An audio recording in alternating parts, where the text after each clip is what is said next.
Hello, Catherine. How are Hi, how are you? you? Thanks so much. Thanks so much for making some time to chat with me and my Art with Sylvie catch-ups. And yes, so whereabouts are you, Catherine? Where are you located? I'm in Lilyfield, which is not far from Balmain, and I've actually got a show coming up in Balmain in September. How exciting. Tell me about that. Well, it's at a cooperative gallery called you probably know it if you lived in Balmain, Art Gallery in Balmain, on Darling Street, I think. Yes. And Yes. it's going to be a solo show this year, which is exciting. Because I've just come off a residency for 3 weeks in Candos, which is out near Mudgee. I sort of, I guess I was working, so I was able to travel. So I basically went out to Candos, self-isolated, and did a lot of en plein air painting and worked up a bit of a body of work from there. How exciting. And what can people expect about that, the work that you're doing? Well, you probably see some of it behind me. I work mainly on plein air, so I do go out and paint, and I always have, and I start with sketches or watercolours. And sometimes I've got this lovely new guerrilla painting kit, which I've got a sort of a basic set of oil paints in where I can actually go and set up and paint oils, and it's got a really cute lid that when it closes your panel doesn't get squished onto your palette, so it's actually quite good to transport. The work that I'm seeing on the wall, particularly the one on the right, there's a real depth with the shadows and going, I feel like I'm wandering down a pathway. So tell me a little bit about the place you actually painted that. Where was that? Okay, so this was part of this residency in Candos. So Candos is near Ralston and near Mudgee, and it's a residency run, so it's partially subsidised. So you pay a little bit per week, but you actually get the use of a cottage and a studio, and you can just paint all day, every day, and go out into the woods and the bush and sit in the dirt and come back to this lovely light-filled studio. And it was just a really good retreat for me as well, personally as well as professionally, to really concentrate on my work without any extra stuff that I had to do except feed myself. That's taken on a friend's property out there because I was actually, during COVID, it's been quite tricky to paint as an en plein air painter who likes to go out into the national park and walk and take a kit. Everything's closed. So the only way you can get actually into the bush is to know somebody and get onto their property, because I found out there, it was interesting that you would drive to somewhere, the national park would be closed, but there was nowhere to actually get off the road and paint. And painting on the side of the road has its own issues. So they Yes. had a property out there, so I went out and painted for a couple of days out there and just brought back a whole bunch of little paintings and little sketches, and then I worked on them back in the studio. So that big one was started on plein air, and then I brought it back into the studio and painted it at Candos. And so you mostly work in oils, Catherine, or watercolor? Mostly oils. I do some inks. I mean, I don't know whether you can see those Oh, little sketches there. yes. That's a bunch of inks Yeah. I did, and some loose oils. I've also done, I love watercolour. I actually taught watercolour for a few years, and I do these little, one of the en plein air things I do is to just walk into somewhere and do a little postcard picture of it. So it's like a little memory for me of where I've been.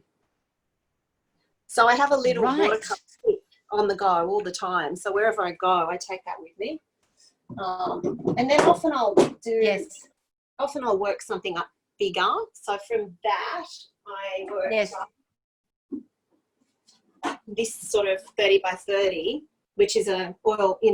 So it's like I take a little record of where I am, and then I follow through. I do take photos as well, but I think it's always better to work from a sketch or a little painting. Yes. Because then you've Yes. actually got the feel. A photograph doesn't really give you the feel for it, or how you were feeling at the time when you were there, which I think is really important in landscape, rather than just being a visual representation. More of a feeling. Yes. Talking about feeling, and when you painted that one over there, what were you feeling, and what This sort of inspired you to do that one?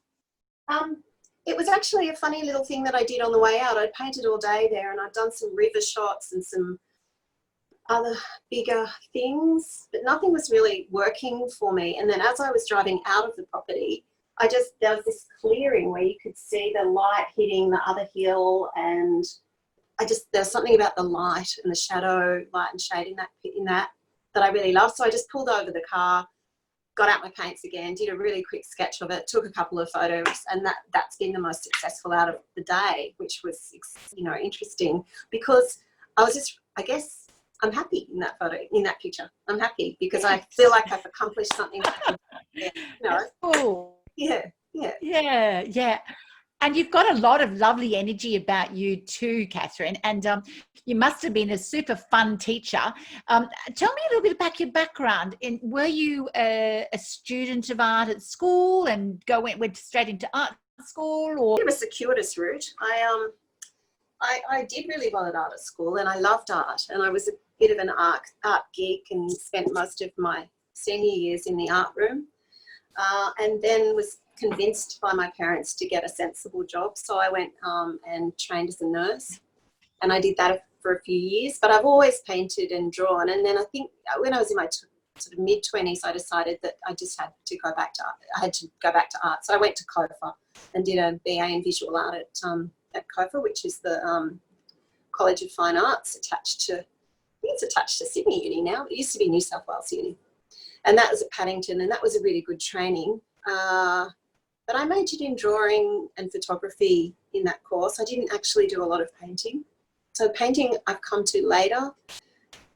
I think having a studio has been, because I had sort of had 4 children, and then I painted at the kitchen table, and, you know, did pictures of kids and still life and the whole thing that you do when you've got a whole big family.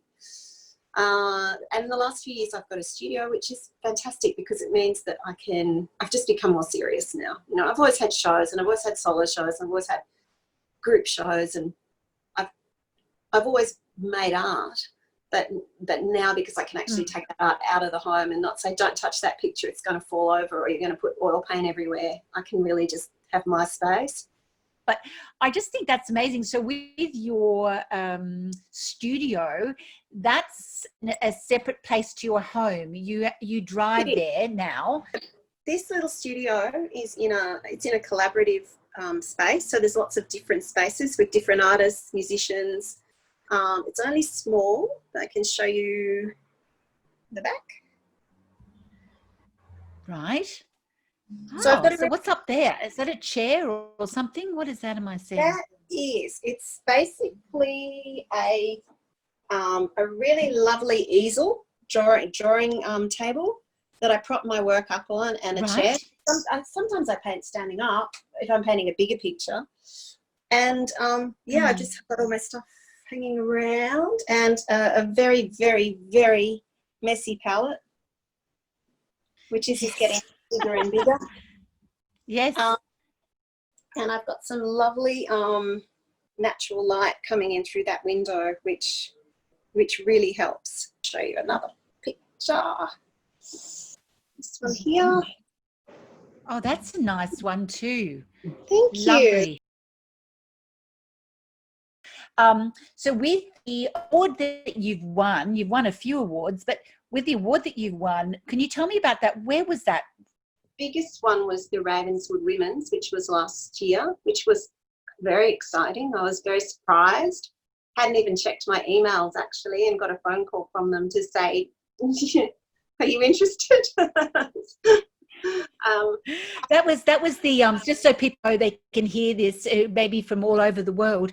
That was what they call the Ravenswood Ravenswood and Art Award is one of Australia's largest and most prestigious awards for female artists.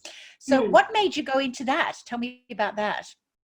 Well, I do enter a few things, and it's an interesting process entering these prizes, because you have to be quite thick-skinned and not worry about not being accepted, because each prize is looking for a different thing. It's like putting a cast together, and sometimes your work just doesn't fit in, and it doesn't mean that it's not good enough. It just means that it's not appropriate for the pictures that they've collected. You know, they've curated this show, and your work might not necessarily suit. So I've you know, I'm quite used to the emails that say, you know, thank you for entering. The standard's been really high this year, and unfortunately.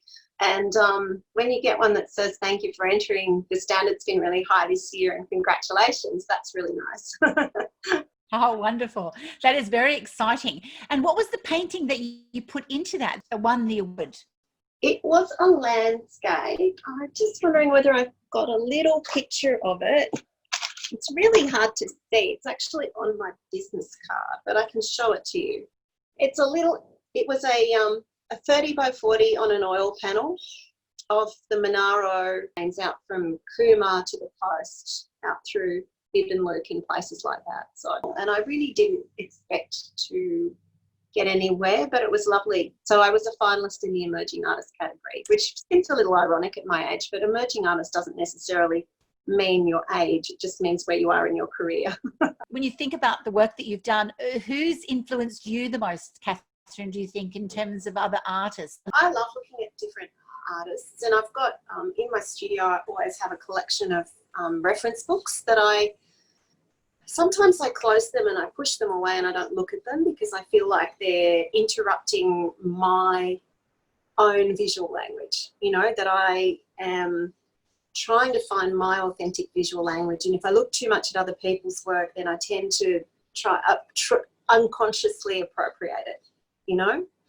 But it is also very inspirational to have art books in the studio where you can just sit for 10 minutes and flick through something and have a look at the way somebody's handled their paint and handled their highlights. The last show I saw before, and I see a lot of exhibitions as well, which is so inspiring. The last exhibition I saw was the Hugh Ramsey in Canberra. That was a masterclass in painting, just to wander around and look at the way he handled paint. He was a beautiful painter. And there's also a lot of Australian, well, he was an Australian artist, obviously, but I guess to look at, because I'm so interested in Australian landscape, I would look at people like Elizabeth Cummings, the way she sort of deconstructs the landscape. And people like Lucy Cullerton, who's a beautiful painter, much more sort of, much less abstract, more figurative than Elizabeth. Luke Scabaris, who's paints in Hill End. Amanda Penrose Hart, who's a painter, she's with King Street Gallery. So I sort of look at that sort of mob of Australian painters that are current, but also I love to visit, you know, the Tom Roberts and the Charles Condor and that beautiful room in the Art Gallery of New South Wales with all the Australian Impressionists to see how they worked with light and paint. I guess they're my inspiration, really. Yes. I love Clarice Beckett as well. She's a beautiful Australian painter. Yeah.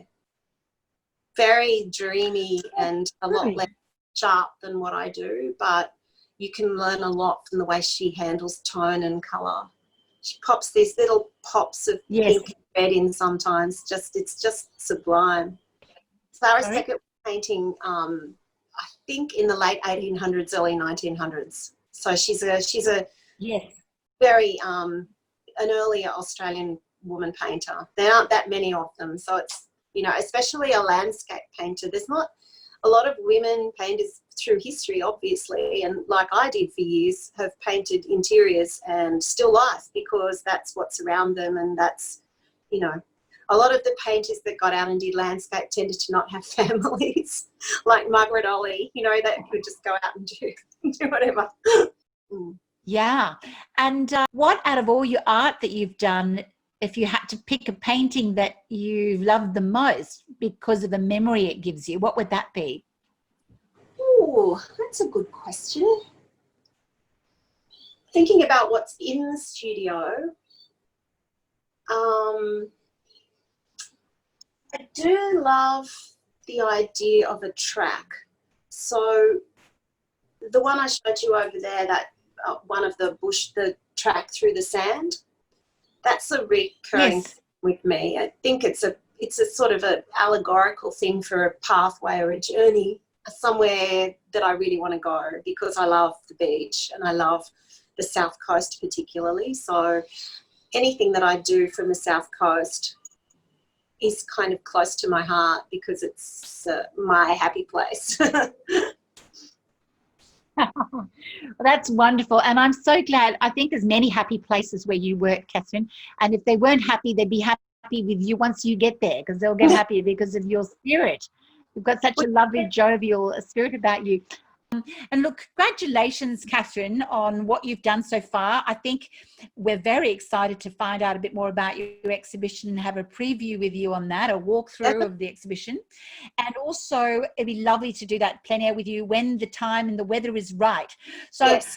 on that note, I want to say thank you so much. If you really liked this video and hearing about Catherine, meeting Catherine and finding out more about her amazing work, don't forget to hit the like button, smash the like button. Make sure that you also click the notification bell. That way you get the updates from AWS about what's coming up. You don't miss out. So thanks, everybody. And thanks, Catherine. We'll talk again. Have a fantastic day. Happy Thank painting. you so much. Thank you. I will. I'll start going right now. Enjoy and speak soon. Bye. Bye-bye.